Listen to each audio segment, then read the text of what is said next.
नमस्कार मित्रों, नौजवान साथियों, छात्र छात्राओं, बुद्धिजीवियों, मजदूर किसान भाइयों, पिछले दिनों आपने सुना होगा, खबरों में देखा होगा कि छत्तीसगढ़ में जबरदस्त पुलिस और नक्सलियों के बीच मुठभेड़ हुआ, जिसमें कई पुलिसकर्मी मारे गए और नक्सली भी हताहत हुए। मित्रों, सवाल उठता है कि ये नक्सली हैं कौन?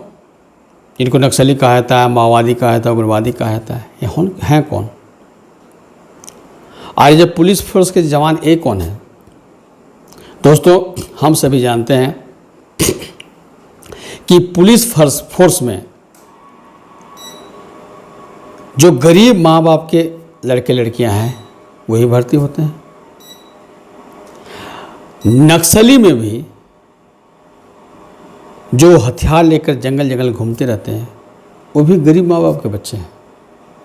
आज जो दोनों में आपस में मुठभेड़ होता है तो दोनों तरफ से गरीब के बच्चे ही मारे जाते हैं। खून बहता है गरीबों का ही। फायदा किसको होता है? तो फायदा होता है उनको जो शहर में फर्स्ट क्लास के एयर कंडीशनर मकान में बैठे हुए हैं, जो फर्स्ट क्लास के गाड़ी में घूमते हैं, उनको फायदा होता है, जिसको अर्बन नक्सली कहा जाता है। पुलिस फोर्स में जो बड़े बड़े पदाधिकारी हैं, जिनको सरकार की तरफ से सभी तरह की सुविधाएं मिली हैं,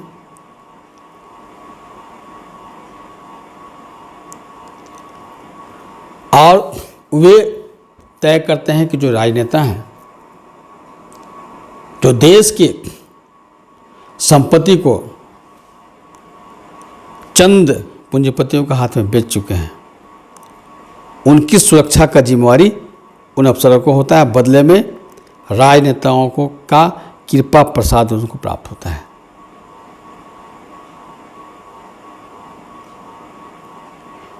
तो जो पूंजीपति वर्ग हैं, उनकी सुरक्षा में उनको फ़ायदा पहुंचाने के लिए दोनों तरफ से गरीब के बाल बच्चे मारे जाते हैं, उनका खून बह रहा है। और यह कब तक चलेगा? बुद्धिजीवियों, नौजवान साथियों, छात्र छात्राओं, जब तक इनका शोषण चक्र को आप नहीं समझोगे, जब तक आप नहीं समझेंगे कि कैसे ये लोग आपका यूज कर रहे हैं, हाँ, अपने जो कुकर्म है, कुकृत्य हैं, उसके खिलाफ में आप जो है सशस्त्र विद्रोह न कर दे रहा डायरेक्ट, उसी को दबाने के लिए ये दोनों तरफ से नक्सल भाइयों, आपके जो ऊपर वाले हैं आज जो सरकार में हैं, सभी लोग एक दूसरे से कहीं से न कहीं से जुड़े हुए हैं। आप बीच में मारे जा रहे हैं आप लोग।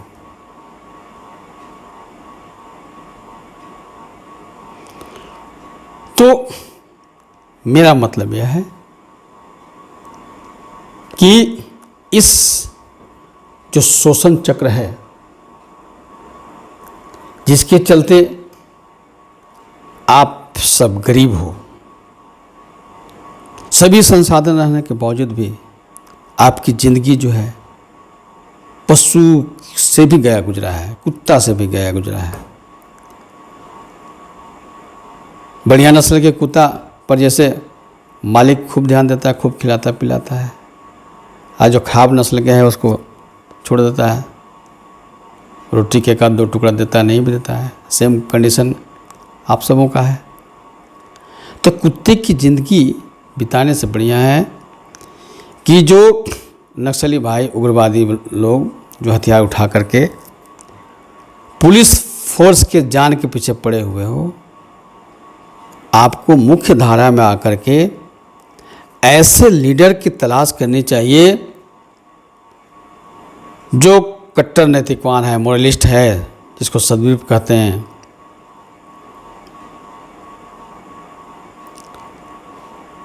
उसके नेतृत्व में जब आप शोषण, अत्याचार के खिलाफ में लड़ाई लड़ेंगे, तब जाकर के शोषण, अत्याचार, अन्याय से मुक्ति मिलेगी, वरना मुक्ति कभी नहीं मिलेगी।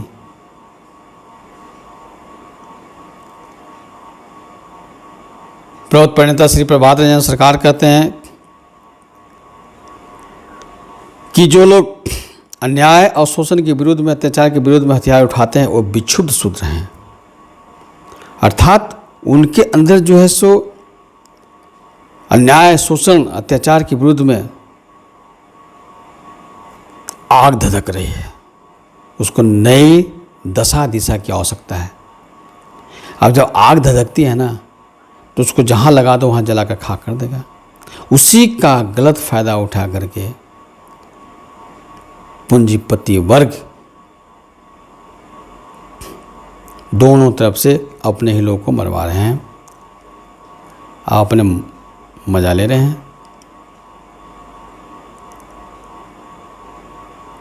तो मेरा सलाह यह है बंधुओं, मैं खुद प्रोटिस्ट हूँ, मनोज कुमार। आप प्रौत कहता है कि सद्विप्र के नेतृत्व में विक्षुब्ध शूद्र विप्लव होना चाहिए। दोस्तों, ऐसी बात नहीं है कि समाज में सद्विप्र नहीं है, लेकिन आपको पहचानने की जरूरत है। अब पहचानने के लिए आपकी आंखों पर जो काला पट्टी बांध दिया गया है ना पूंजीपतियों के द्वारा, चंद पैसों के माध्यम से, उस पट्टी को उतार के फेंकना पड़ेगा, तब समझ पाएंगे कि आपका सही नेता कौन है। अन्यथा वर्षों तक चलता रहेगा। जो साम्यवाद है ना, अब पूंजीवाद में कोई खास अंतर नहीं है। अरे पूंजीवाद में व्यक्ति जो है सो कई लोगों का हक डकार करके अपने पेट में रखता है, और साम्यवाद में राष्ट्र, तो राष्ट्र किसके अंदर में होता है? शासक वर्ग के अंदर में होता है। प्रशासनिक पदाधिकारी, राजनेता। तो पूंजीवाद हो या साम्यवाद हो, दोनों में कुछ लोगों के हाथ में ही अर्थ शक्ति रहती है। आप सब तो जानते हैं कि जो भौतिक संपत्ति है, अर्थ शक्ति है, वो सीमित मात्रा में है। तो सीमित मात्रा में है तो कुछ लोग अधिक से अधिक, जिसके पास क्षमता है, आर्थिक शक्ति है, मानसिक शक्ति है, शारीरिक शक्ति है, तो मानसिक बल, शारीरिक बल, आर्थिक बल से अधिक संपदा को बटो करके अपने पास रखेंगे, तो स्वाभाविक है कि बाकी के लिए कम पड़ जाएगा। तो अब यही स्थिति है। इसलिए प्रौत प्रणेता श्री प्रभात रंजन सरकार प्रौत के प्रथम सिद्धांत में बोलते हैं कि समाज के प्रत्येक व्यक्ति को अगर सुखी होना है तो जो भौतिक संपदा है वो समाज के हाथ में होना चाहिए, किसी सरकार के हाथ में नहीं होना चाहिए, किसी नेता के हाथ में नहीं होना चाहिए।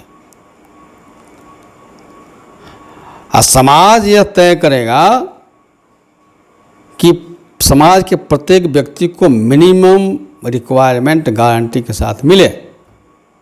मिनिमम रिक्वायरमेंट में आते हैं भोजन, वस्त्र, शिक्षा, चिकित्सा, आवास। ये गारंटी के साथ सबको मिलना चाहिए। वर्तमान समय में जितना है जो स्टैंडर्ड है उस हिसाब से। और यह जो समय तय करेगा, अभी कौन तय करता है? सरकारें तय करती है दिल्ली में बैठ करके। जिसको ग्रामीण क्षेत्र के बारे में कुछ जानकारी नहीं है, वहाँ बैठ के, और उसको सलाह कौन देता है? आईएएस अफसर। अब आईएएस अफसर अक्सर कौन है? वो भी पैसे वालों का बेटा बेटी IAS अफसर है, जिसको ग्रामीण संस्कृति, ग्रामीण सभ्यता, ग्रामीण लोगों के बारे में कोई जानकारी नहीं है, क्या सलाह देगा वो? इसीलिए तो सब चौपट है। तो दोस्तों, ये जो प्रोत का पहला सिद्धांत है ना, ये बहुत बढ़िया है। आप फिर क्या कहते हैं कि इसके बाद जो संपत्ति बच जाएगा वो विशेष योग्यता के लोगों को दिया जाएगा, ताकि वो नया नया समाज के लिए इन्वेंशन करते रहें, उनका मनोबल बढ़े। इसके बाद भी जो बच जाएगा उस सबको सामान्य रूप से दिया जाएगा। अब बताओ ये सिद्धांत कितना बढ़िया है। इसी सिद्धांत के जो फॉलोवर हैं वही सद्विप्र हैं, वही वास्तव में नेता हैं। उन्हीं के शरण में आना पड़ेगा, आज नहीं कल तो आना ही पड़ेगा, दूसरा कोई उपाय नहीं है, कोई समाधान नहीं है। एकमात्र समाधान प्रोत में है। तो बंधुओं, मैं मनोज कुमार प्रोटिस्ट लगातार आप लोगों के सामने क्रांतिकारी और विप्लवकारी विचारधारा लेकर आ रहा हूँ। आप अधिक से अधिक लाइक और शेयर करें, आप मेरा चैनल को सब्सक्राइब करें, ताकि सबसे पहले आपके तक पहुँचे और मैक्सिमम लोग जागरूक हों। धन्यवाद, नमस्कार।